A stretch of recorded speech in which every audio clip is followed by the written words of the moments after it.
People impacted by the Trump administration's immigration enforcement tactics testified at Capitol Hill at a forum yesterday. No Republicans attended the hearing. Those who spoke included the brothers of Renee Good, the Minneapolis woman fatally shot by an ICE officer last month. They described deep grief and frustration that their sister's death has not led to meaningful change, despite national outrage.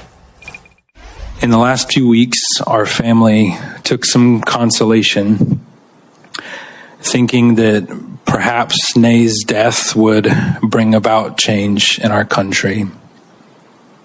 And it has not. Other witnesses included a Chicago woman shot several times by a Customs and Border Protection officer last fall during a protest. Democratic Congressman Robert Garcia shared text messages from the officer who shot her. Ms. Martinez, these are images of texts sent by the agent who shot you. And they're actually disturbing to read, but I think it's important for the public to see this. The agent linked an article about your shooting and texted, "Read it. 5 shots, 7 holes.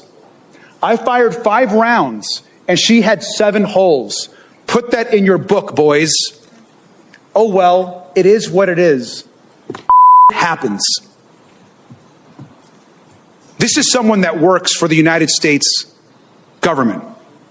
I fired 5 rounds and she had 7 holes.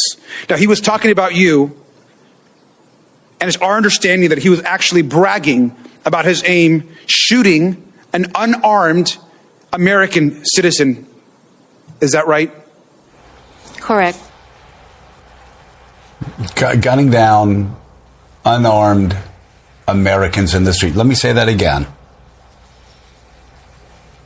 A paramilitary type force has been created by the DHS that guns down Americans in the streets of America.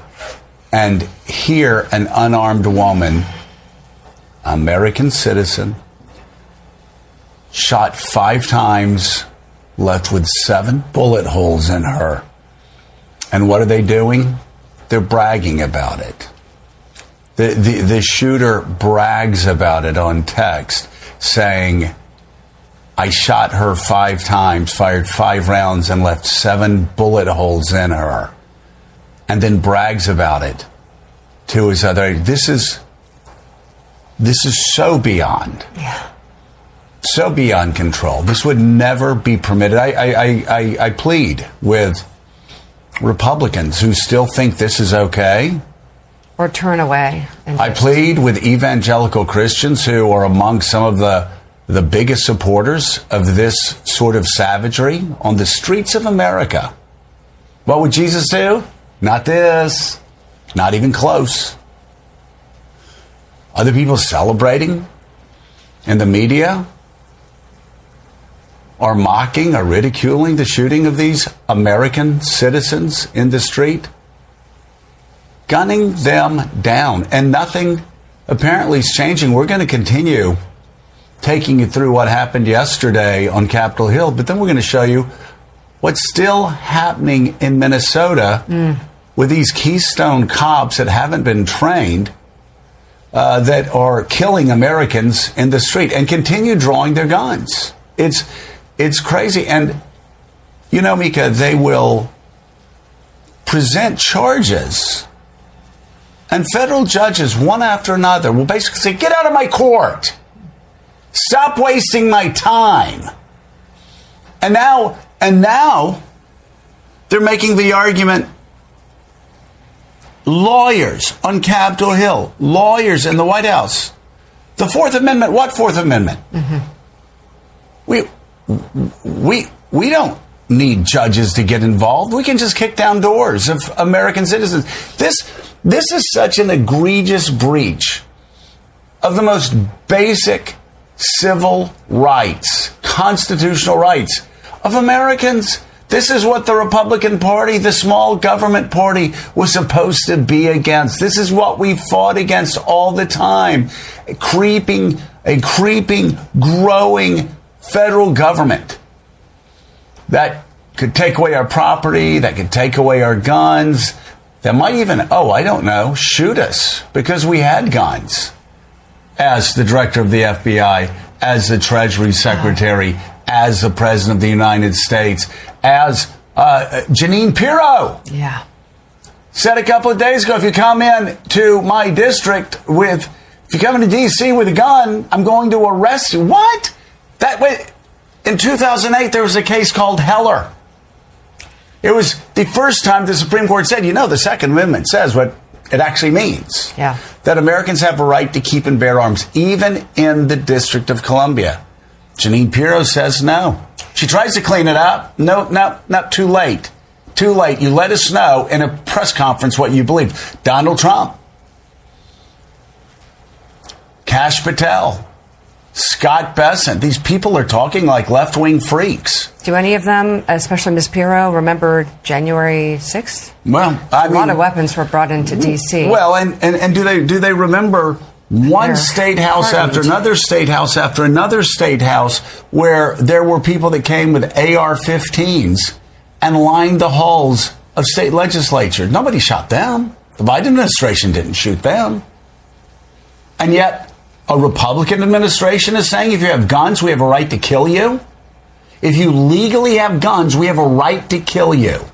If you are in your house with your family, we have a right to kick the door down without a judicial warrant. Do you know how screwed up that is? If little Johnny wasn't there eating Cheerios, I would use another word. But Johnny's having his Cheerios, and I hope you're enjoying it, Johnny, so I'm going to say screwed up instead of the word that actually fits here. Thank you. You know how screwed up that is? I mean, that we have a federal government, and now, after they're taking over corporations, after they're taking over chunks of tech companies, after they're deciding what the hell they're going, what else they're going to take over, oil in foreign countries. Now they're saying they have a right to take away your guns or kill you if you're carrying a gun. They're saying that they have a right to kick down the doors to your house. If the DOJ writes on a piece of paper that they can, no, judicial warrants, Fourth Amendment, Second Amendment, First Amendment, Constitution. We Republicans used to always carry around the Constitution in our pockets. Yeah. And, people would make fun of us. I didn't care. I carried around the Constitution in my pocket. I was very proud to do it because I actually believed in the United States Constitution. I want to know how long Republicans are going to allow themselves to be pushed around and pushed away from basic constitutional principles. Like, for instance, states run elections, not the federal government. A person has a right to keep and bear arms. Yes, Jeanine, even in Washington, D.C., even at protests. But these judges, they have these people coming to court. They throw it out immediately because it is such an abuse of power by an ever-growing federal government that right now, by the way, has the federal debt up to $39 trillion. When I left Congress, it was $4 trillion. We balanced it 4 years in a row. Balanced budget 4 years in a row. $39 trillion.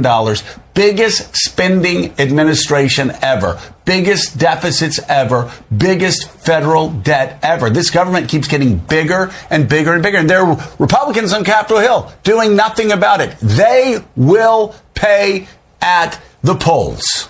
They just will.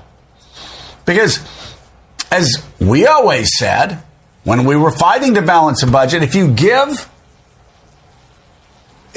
Americans a chance to vote for real Democrats or Republicans that are acting like Democrats, they'll vote for the Democrats every time.